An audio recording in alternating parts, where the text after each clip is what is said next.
Nova Estela, Ciência em Debate, um programa da TV PUC São Paulo, um programa que conta com apoio da área de História da Ciência da PUC São Paulo e que a cada semana usa as belíssimas instalações do MI São Paulo, Museu da Imagem e do Som, um museu que tem exposições aí que tem atraído toda a periferia da cidade, outras cidades, outros estados, para conhecer aqui a produção cultural de São Paulo, né, do nosso cinema, da nossa produção de artes, né, em geral, fotografia, pintura, e que também é o espaço onde a gente grava semanalmente o Nova Estela, que traz algum tema da nossa cultura, da nossa ciência, para um debate com os nossos telespectadores. Hoje nós temos a volta aqui da querida Sônia Golcinski, que já esteve conosco. A Sônia já esteve aqui falando do seu novo livro, né, que é o trabalho dela de doutorado na USP, Era uma Vez uma Voz, tem até som, né? Era uma Vez uma Voz, o Cantar Yiddish e Suas Memórias e Registros no Brasil.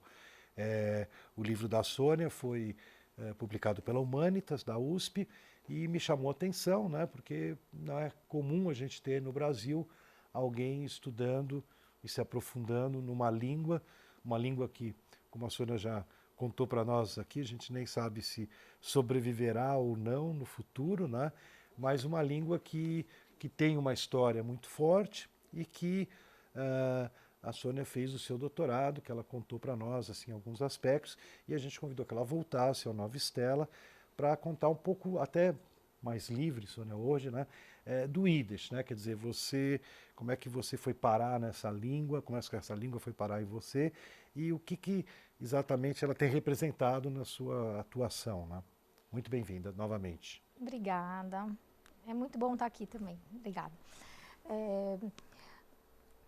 O Yiddish entrou na minha vida desde pequena, quando eu ouvia minha avó cantar, conforme eu tinha te contado, né? E eu lembro que em casa também meus pais falavam um pouco de Yiddish quando não queriam que a gente entendesse, né? Eu pude ver pela pesquisa que isso aconteceu com várias famílias, né? E além disso, quando eu tinha uns 17, 18 anos, que eu acho que foi mais ou menos, talvez quando a gente se conheceu, por aí. Eu cantava numa banda que chamava Banda Klezmer, chamava Grupo Kuleme. E nesse grupo a gente fazia repertório judaico de várias vertentes, com um enfoque mais, assim, um pouco maior na música Yiddish. Nessa época, eu me apaixonei por cantar Você já Yiddish. cantava Yiddish ou começou a cantar? Você já cantava? Eu já cantava. Eu estava justamente com 17 anos, eu estava fazendo a faculdade da Unesp, faculdade de canto. A Lá música no sempre Ipiranga? no Ipiranga, quando era lá ainda perto da Nazaré. Agora é na Barra Funda, né? Mudou de lugar. Agora tem um campus da Unesp, né? Mas então, nessa época, eu estava estudando canto erudito e acabei realmente me encantando pela música Yiddish. É um jeito de cantar diferente, ele não é um jeito lírico de cantar. Isso eu fui descobrindo conforme eu fui estudando e fui vendo que também não é um jeito de cantar, tem vários jeitos de cantar, e isso dependia muito do repertório. Dependia muito do tipo de canção que fosse ser cantada. Então tinham canções que eram de operetas, essas já tinham um jeito vocal um pouco mais rebuscado, né? Vinha da opereta europeia, então eram cantores que originalmente tinham uma formação vocal, né? Tinham um preparo de estudo vocal. E tinham outras canções que eram as canções cantaroladas em casa, que a tessitura vocal já é menorzinha, tem um registro que não necessita de uma voz super ampla, que são as mais folclóricas, né? Então tem de tudo. Inclusive porque eu também, para ser sincera, não conhecia muito a música klezmer, né? A música klezmer, como do mesmo jeito que a Sônia nos contou da realidade, né, da presença do Yiddish numa Europa pré-nazismo, né, onde a comunidade falava, uma grande área da Europa, né, falava o Yiddish, eles também tinham essa música que agora tem um pouco mais de divulgação. São Paulo tem o seu festival de klezmer, né, que acabou Sim. há pouco tempo. Eu estava estudando em Chicago há bons 20 anos atrás e tinha um festival de etnias, várias etnias, né, de músicas de etnias, e lá que eu conheci os Klezmaskis, que era um grupo de Nova York muito bom, muito louco assim tal.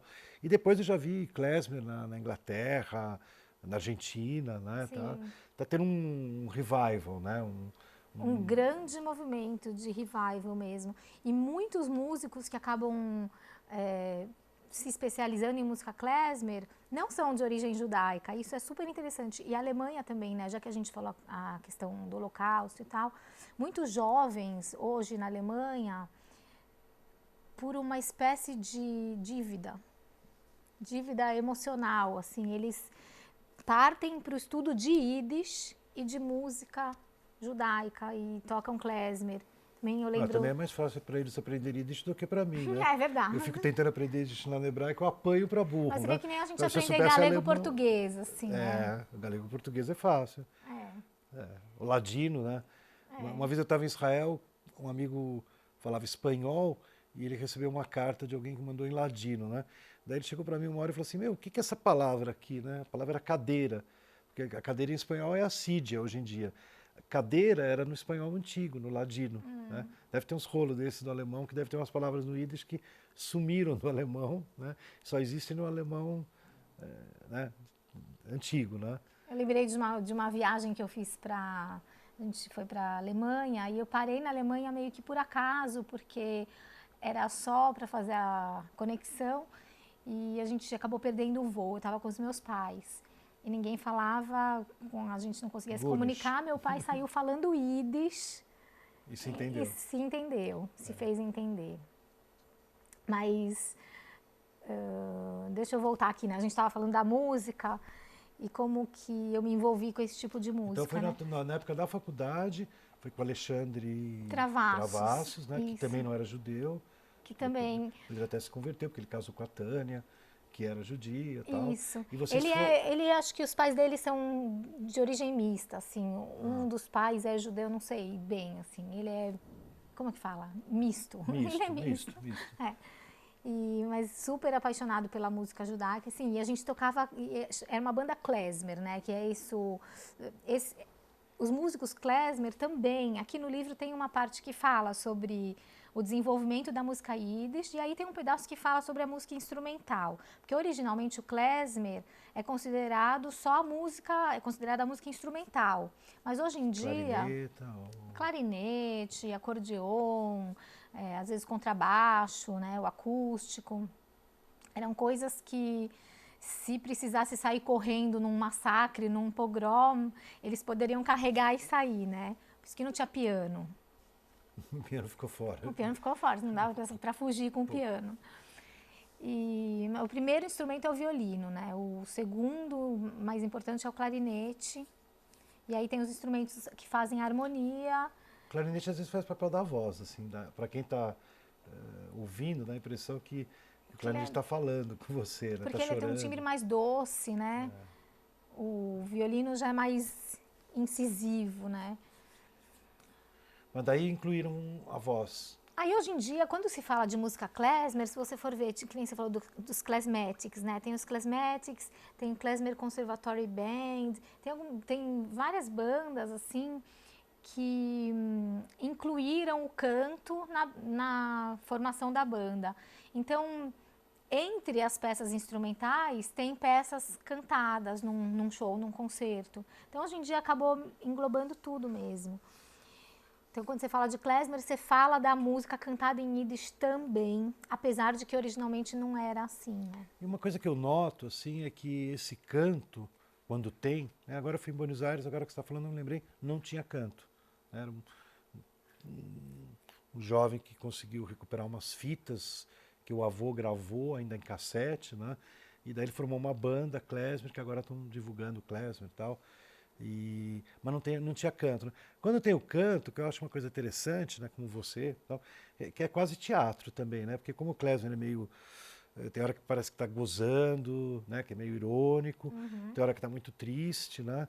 Então tem um lado assim de o Yiddish tem muito a ver com teatro também, né? Tem muito a ver com teatro. Assim, no final do século XIX, tem um nome importante, é Abraham Goldfaden, que é considerado o pai da opereta Yiddish. Então, ao mesmo tempo que estava tendo esse movimento literário de vários yiddishistas quererem resgatar e lançar o Yiddish enquanto uma língua escrita, culturalmente difundida e rebuscada, erudita, o teatro, já vindo também do movimento que estava acontecendo nas operetas no resto da Europa, também absorve isso para o teatro Yiddish. E o que tem é que, assim, as letras, independentemente de ser de origem de uma opereta ou de uma peça, as letras são muito teatrais, né? E quando a gente pensa, isso na história da música em geral, quando você pensa em música instrumental, muitas vezes o instrumento está tentando imitar os trejeitos que a voz humana faz. É muito mais isso, assim, pelo menos até um certo período da história, tipo até o período barroco, o instrumento tentava falar como a voz falava. Ele tentava usar a expressão da voz. A não ser que fosse uma música de dança. Quando é uma música que tem uma métrica mais, não vou nem dizer quadrada, mas assim, uma métrica mais firme, mais definida para ser dançada, aí o instrumento tem uma outra função. E na música Yiddish tem de tudo, né? Tem as músicas instrumentais que eram para as danças, tem as músicas instrumentais que tentavam imitar trejeitos da voz, que é nesse caso que você fala, o clarinete parece que chora, né? Ou parece que ri, né? Parece dar uma risada, um guincho, assim. Então, a expressividade, os ornamentos até, que se usa na música instrumental, tinha a ver com essa expressão quase que vocal, da expressão humana de coisas que o instrumento realmente usa para imitar e para dizer algo mais além do próprio timbre do instrumento. E é teatral mesmo.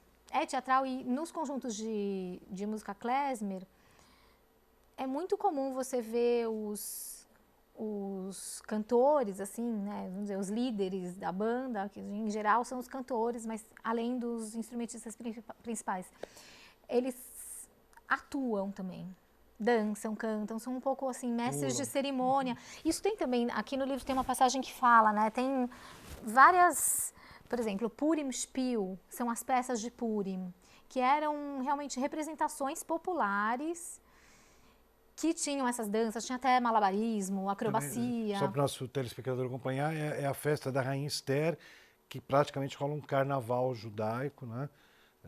Muito animada, né? Muita bebida, fantasia, né? E daí tem a música de Purim, como ela está dizendo, é uma música forte, né, na tradição judaica. Né? Isso, e que passa assim até por uns trejeitos da comédia dell'arte. Então vai tendo uma mistura grande, a música e a dança e o teatro, eles vão caminhando um pouco juntos, né?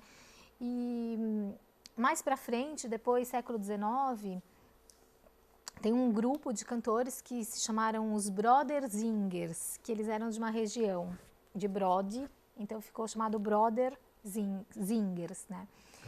Cantores dessa região. De onde é essa região? Acho que é Galícia, mas da Galícia ali... Da Europa Oriental. Da Europa Oriental. Pensa Galícia da Espanha, não tem nada a ver. Não, é outra Galícia, né? Dos Galicianer.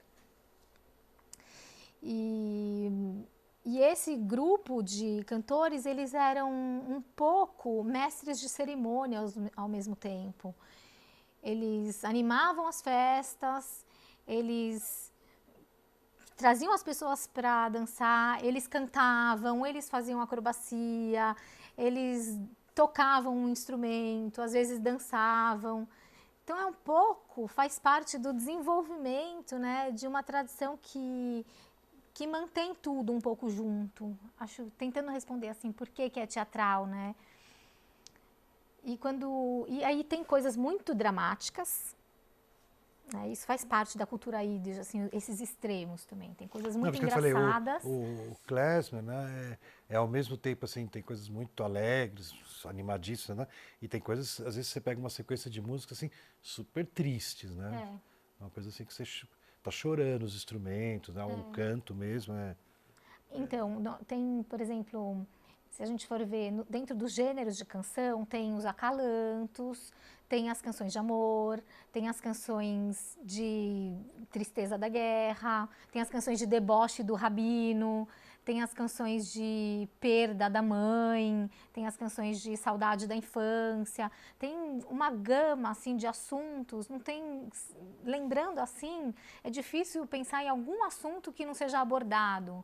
Tem brincadeira com dinheiro, tem imitação dos trejeitos racídicos, né? Então eles colocam alguns fonemas que não tem um sentido literal assim, mas é yambambam, dai dai dai, diddle diddle diddle, tiribiribom.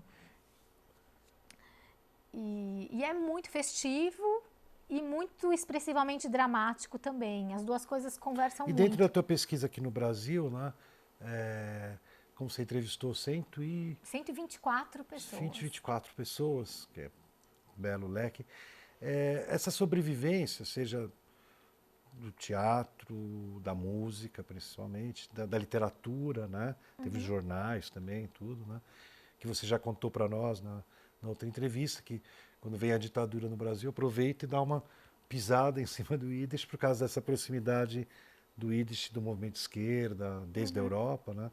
Então, mas essa sobrevivência, afinal de contas, 124 pessoas puderam falar com você. Onde sobrevive o Yiddish? Na casa? Você falou que tua avó cantava para você, então tem uma sobrevivência íntima, familiar, né? Até do canção de niná, né?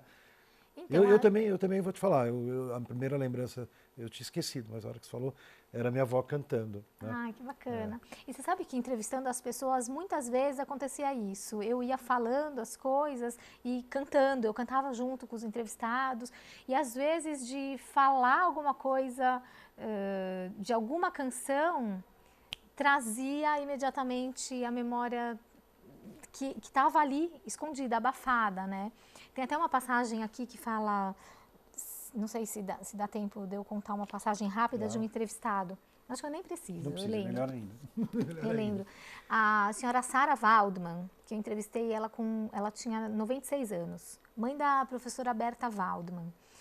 Ela não falava, ela já estava num estado senil e, de repente, no finalzinho da vida dela, que ela não conseguia ser entendida nem entender as pessoas, ela entrou com um pacote de canções yiddish que ela lembrava, não se sabe de onde, porque as filhas nunca ouviram ela cantar aquele repertório, e ela começou um pupurri de música yiddish, que toda vez que ela se sentia deslocada de alguma situação, ela tascava o pupurri de músicas yiddish. Assim, então isso mexe muito com as memórias, como diz a Mary Abramovich, até lá da PUC, com as memórias mais atávicas da gente. Assim, mexe que a gente começa a lembrar através da música e trazer como se fosse um objeto que remete uma lembrança, né? Clea Bose fala também dos objetos, e aqui no meu caso foi a música que puxava a lembrança das pessoas. Muito legal. E dessas pessoas todas, que você vê, isso que eu te falo, como elas estão velhinhas, né? Eu queria que você desenvolvesse um pouco o tema que você já abordou, mas mais de tangente, assim. Você falou pra gente, poxa, eu não sei o que vai ser do Yiddish, né? Você, por exemplo, é uma pessoa, de certa forma, preservadora do Yiddish, né? Porque você fez esse seu trabalho, então aqui a gente tem, né, essa memória e esse trabalho em história oral, que você pesquisou, e aplicou essa metodologia, e ela resgata uma série de valores, né? A gente pode viajar através, né, dessas pessoas e tentar pensar um pouco o que era essa vida lá na Europa, tal. Mas o mundo está... Ao mesmo tempo você canta, né? Então, canta e encanta nas festas. Então, também dá, né, nos shows, nos teatros, tudo. Eu acho que, por exemplo, o público que te assiste, eu me lembro quando a banda Klezmer estava surgindo, na verdade é a primeira banda Klezmer no Brasil, acho que é a primeira banda Klezmer no Brasil, né? Acredito que sim, Eu não também. sei se teve alguma outra concomitante no Rio, mas a gente descobriu até porque vocês se apresentaram na TV Gazeta, não sei que programa, e alguém de Hebraica viu e foi falar para nós. Naquela época a gente tinha um programa de uma universidade popular de domingo, né? Daí vocês foram se apresentar e a gente ficou realmente chocados, né? Alguns judeus, outros não judeus, né? Na banda, né? Mas que você, por exemplo, deve ter uma parte do público que assiste que nem sabe que é Yiddish, ou não entende o Yiddish, né? Eu acho importante, como cantora, sempre dar uma prévia do que a música quer dizer. Quem concorda comigo, que assina embaixo, eu assino embaixo, né, é a maestrina Algeta Sandati, que rege o coral tradição lá do ICIB, o antigo TAIB, né? Atual TAIB, não sei se ainda existe, acho que existe com esse nome, TAIB, é um teatro, lá na Três Rios, no Bom Retiro.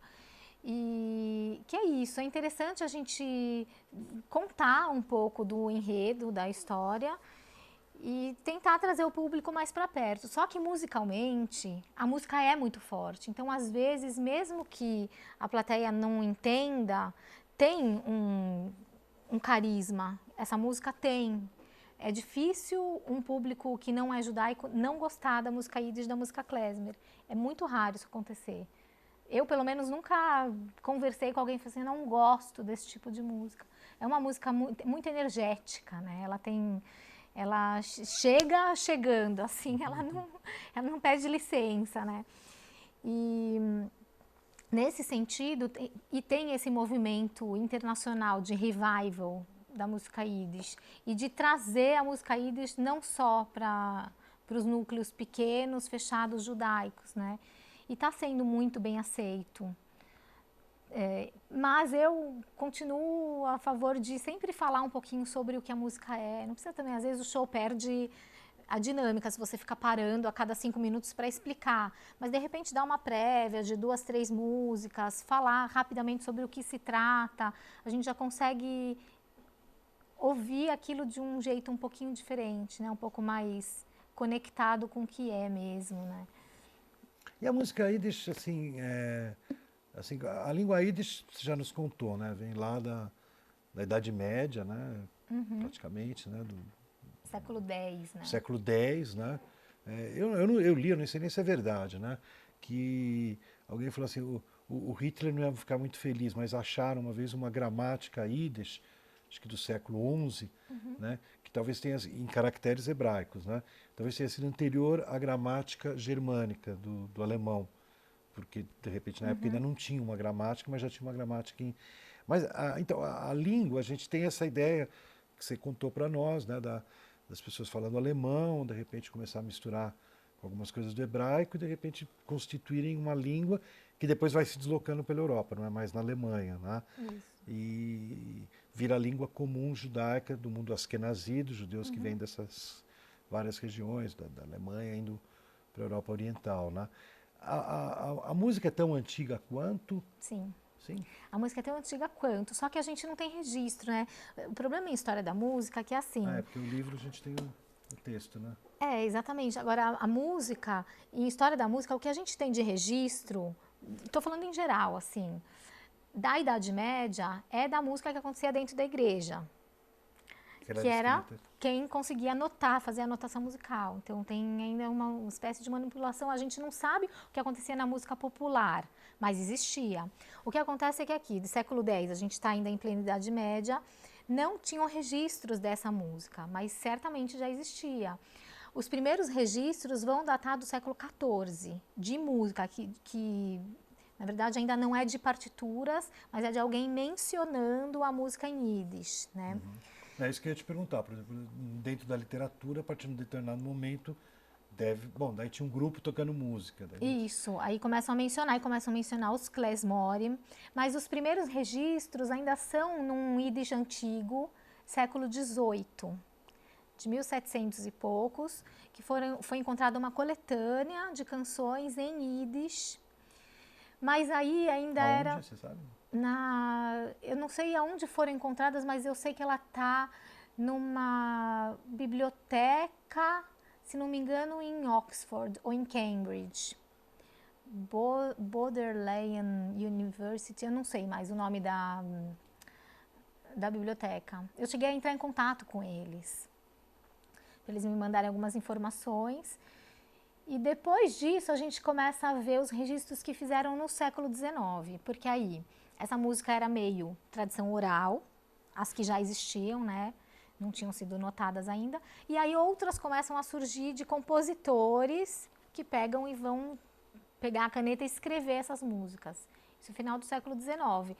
E ainda nesse momento, com a questão do nacionalismo geral na Europa, querendo ainda essa ideia de preservar as raízes, saíram em busca de gravar pessoas cantando essas canções nas aldeias. E aí registravam por escrito. E esse movimento de registrar, junto com novas canções que iam sendo compostas, durou até tipo depois do Holocausto. E comigo, agora fazendo isso também, acabou sendo um pouco isso, porque eu acabei até descobrindo canções que ninguém conhece, Que as pessoas que chegaram aqui no Brasil. Eu acabei descobrindo uma senhora que faleceu. Você gravou? Gravei, tá Todas tudo as entrevistas são filmado. gravadas. Eu tenho 130 horas de entrevistas filmadas. Filmadas. Filmadas, Filmagem sim. e som. Uma filmagem que, se eu soubesse que daria um belo documentário, eu tinha me preocupado um pouco melhor com a qualidade. São filmagens caseiras, né? Mas tem esse material todo. Que vai um dia para o Museu da Pessoa. Um pós-doc teu. Merece mesmo. De organização desse material, né? Sim. Muito legal, Soninha. Você acho que completou bastante para nós aí teu mergulho na língua Yiddish, né? O Nova Estela agradece muito. E como eu te falei, eu acho que você tem que voltar aqui na PUC para algum evento aí da Cátedra da Cultura Judaica, onde aí você pode cantar, dançar, fazer toda a performance, né? A Soninha trouxe para nós aí um pouco da história de uma língua, né? A língua da comunidade judaica da Europa, que foi ligeiramente solapada durante a Segunda Guerra Mundial e que hoje pessoas como ela, seja no mundo acadêmico, seja fora do mundo acadêmico, estão preocupadas com a preservação. Nova Estela Ciência e Debate se despede, esperando ter nosso telespectador interessado em cultura e ciência de novo conosco na semana que vem, sempre com a nova estrela, a nova Estela, surgindo no céu para nos dar o caminho.